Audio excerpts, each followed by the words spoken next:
আমি দুয়োটা পৰিয়ালৰ পিতৃ মাতৃ সহিতসমূহ কৰ্মকৰ্তাসকলক ক্ৰমান্বয়ে শ্ৰদ্ধাঞ্জলি জ্ঞাপন কৰিবলৈ অনুৰোধ জনাম।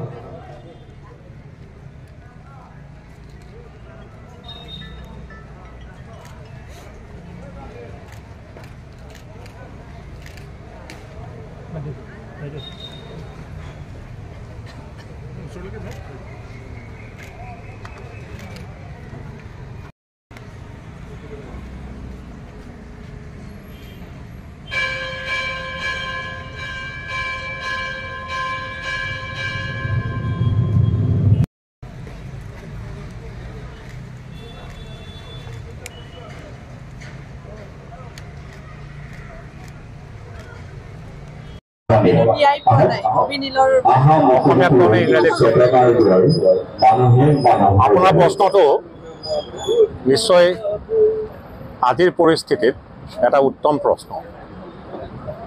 এই 6 বছৰে যেতিয়া এই গ্ৰুছাম মাৰ্ডাৰটো নিশ্চিতভাৱে মব লিঞ্চিং হৈছিলে আৰু 6টা বছৰ ট্ৰায়েল আজিৰ তাৰিখতো ধাৱমান হৈ আছে। ই কিন্তু যেটো Indian criminal justice delivery system এটা ডাঙৰ প্ৰশ্নবোধক চিনৰ আজি সৃষ্টি হৈছে। এইদৰে যদি এটা গোচৰত মব লিঞ্চিঙৰ দৰে এটা গোচৰত বিভিন্ন নিৰ্দেশনা আছে যে সময়সীমাৰ ভিতৰত এই গোচৰসমূহৰ সমাপ্তি ঘটিব লাগে, কিন্তু কনষ্টিটিউচনেল মেণ্ডেট থকাৰ পিছতো কোড অফ ক্ৰিমিনেল প্ৰচিডিউৰত তাৰ বিধান থকাৰ পিছতো সুপ্ৰিম কোৰ্টৰ পুনেৱালা গোচৰটোত যি নিৰ্দেশনা আছিল, besides all these things, nothing concrete has happened. Trial is still continuing. সেইটো কেতিয়াও for the Indian criminal justice delivery system এটো সুখদায়ক কেতিয়াও হ'ব নোৱাৰে।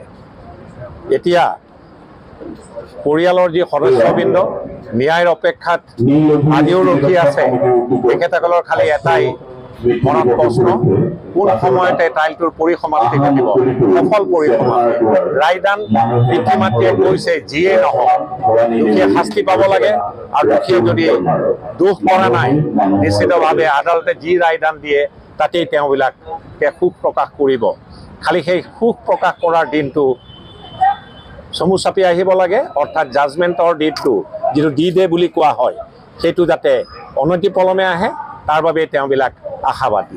আৰু এইটো নিশ্চিতভাৱে পৰিয়ালবৰ্গই যি বক্তব্য ৰাখিছে তাক অসমৰ সমূহ ৰাইজে তেখেতসকলক ধন্যবাদ দিব লাগিব, কাৰণ তেখেতসকলে এই কথাটো কৈছে the Indian justice delivery system, তেওঁলোকে যদি দোষ কৰা নাই খালাচ পাব লাগে, আৰু দোষ যদি কৰিছে কঠোৰতকৈ কঠোৰতম শাস্তি পাব লাগে। খালি ডি ডে যিটো জাজমেণ্টৰ ডে সেইটো অনতিপলমে আহি পাব লাগে ইমান।